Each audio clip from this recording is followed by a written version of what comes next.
सुहाग की सामग्री 6 प्रकार के खिलौने बांटे, भौरा बिल्ली कुत्ता चीथा गाड़ी, इस प्रकार भाजी 6 प्रकार के अनाज, चना तुअर मटर अरहर महुआ सबको लाइन दे। सर्वप्रथम माताएं सगरी के चारों बैठकर ऊपर दूबी पर ओम अपवित्रो पवित्राम सर्वस्थाम गतोप्यहस्मंदे काक्ष स्वाभ्यांत सुचि तत्कस्यात् गौरी गणकर हलकष्टी माता का ध्यान करें। गौरी माता का ध्यान वक्रतुंडम महाकाय सूर्यकोटि समप्रभ निर्विघ्नं कुरु मे देव सर्वकार्येषु सर्वदा सर्वमंगल मांगल्ये शिवे सर्वाधिसाधिके शरण्ये त्र्यंबके गौरी नारायणी नमस्तुते। कलश का ध्यान नमो नमस्ते स्फटिक प्रभाय श्वेतहराय सुमंगलाय सुपासहस्ताय सजासाय जलाधीनाथाय नमो नमस्ते। हलखष्टी माता का ध्यान जय हलखष्टी माँ महारानी सुन लो विनय हमारी हमारी, आओ हमारी पूजा में सब दास तुम्हारे हैं। गंगा जल स्नान गंगा नर्मदा सिंधुकार स्नानम समर्पयामि हलखष्टी माता जल स्नानम समर्पयामि। ओम सर्वाधि सौम्य लोक लज्जा निवारणे मयोपावते तुभ्यं ओम पवस्त्रो वस्त्र समर्पयामि जने ओम यज्ञोपवीतं परम परीतं प्रजाते सहृतं आयुष्मागतां प्रति मा इस्मं यज्ञोपति बलमस्तु। सिंदूर सिंदूरं शोभनं रक्तं सौभाग्यं सुखवर्धनं देहि संसति में देवी प्रसीद परमेश्वरी। श्रीखंडं तंदं दिव्यं गंधाधरं विलेपनेन सुरश्रेष्ठं चंद्रं कृताम् अक्षत पसहर चावल ओम अक्षता सुरश्रेष्ठा कुंकुमा शोभिता मया निवेदिता नित्याग्रहाणां परमेश्वर। ओम अवीरम गुलालम च चौवा चंदनमेव च अवीरमेणा चितादि यथा शांति। ओम दुर्बान कुणाश्रितान तान मंगल प्रदान आनितास ग्रहाणां परमेश्वर।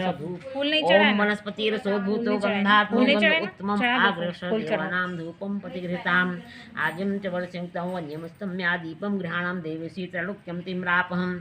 6 प्रकार के अन्नों लाई चना मटर तुअर अरहर महुआ का भोग लगाएं।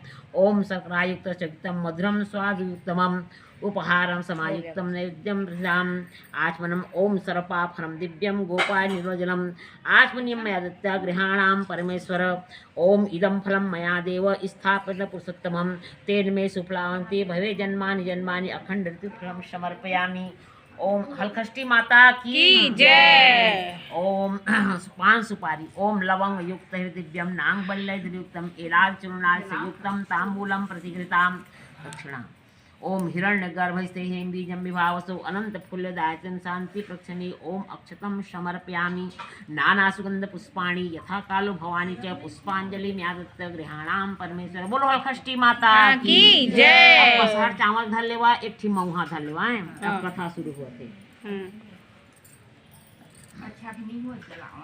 अल कलयुग की है ना भाई। कलयुग द्वापर में एक बार भगवान कृष्ण धर्मराज युधिष्ठिर आपस में पूर्णोत्तर चर्चा से संलग्न थे। तभी महाराज युधिष्ठिर ने पूछा, हे भगवान, हे कृष्ण, हे मधुसूदन, पुत्र के संबंधी सभी समस्त मनोकामनाओं को पूर्ण करने वाला उत्तम व्रत कौन सा है? यदि मेरे ऊपर आपकी कृपा हो तो मुझको कहिए और सुनाइए। तब भगवान श्री कृष्ण बोले, हे राजन, हलखष्टी के समान दूसरा व्रत नहीं है।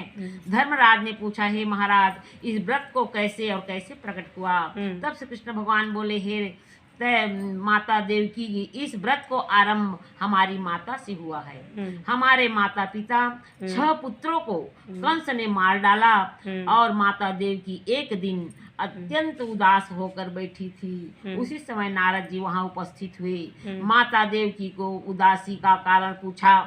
तब माता देवकी ने नारद जी को अपने पुत्र के नष्ट होने का बात बताई। नारद जी ने कहा, हे बेटी, तुम उदास मत हो। हलखष्टी महारानी सभी के मनोकामना और उनका व्रत करो। देवकी ने उसकी महिमा पूछा तो नारद जी ने एक प्राचीन इतिहास सुनाया।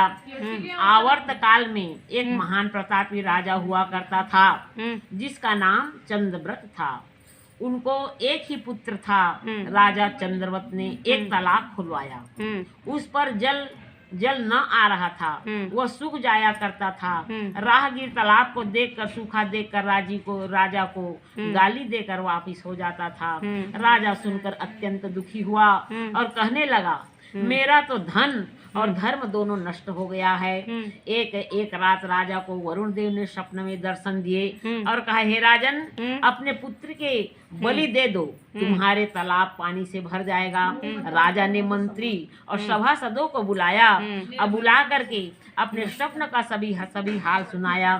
तालाब में पानी भरे तब राजा ने कहा, चाहे तालाब में भरे पानी या न भरे, मैं अपने पुत्र एकलौता को बलि कैसे दूध दे दूंगा।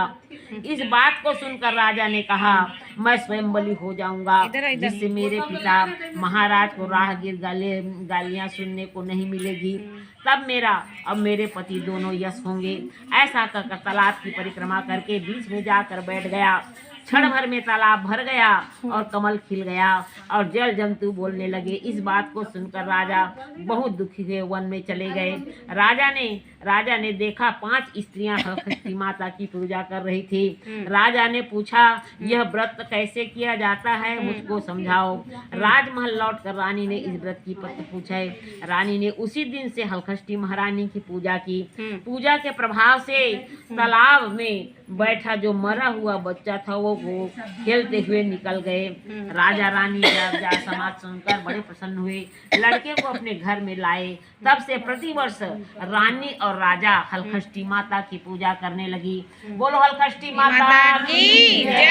हलखष्टी माता की। उन लोग को पूजा कर लें तो थोड़ा सा ऐसे से खसक जाओ, ऐसे पीछे चल लेंगे। जैसे मैं बैठी हूँ ना, ऐसे सब जन ऐसे मुड़ जाओ तो वो दोनों जन वहाँ हो जाएंगे। कहानी सुनने बाद में नहीं अब कर देवा ना, उठ नहीं सकते, बैठे हो तो माँ तुम नहीं उठते हो। या फिर इधर भेज दो महाराज जिनके इस साइड उन दोनों को। आप लोग बैठ जाओ, बैठ जाओ, कहानी सुनो ना। कल आरती हुई ना, कथा हुई, साल आरती ले चलो।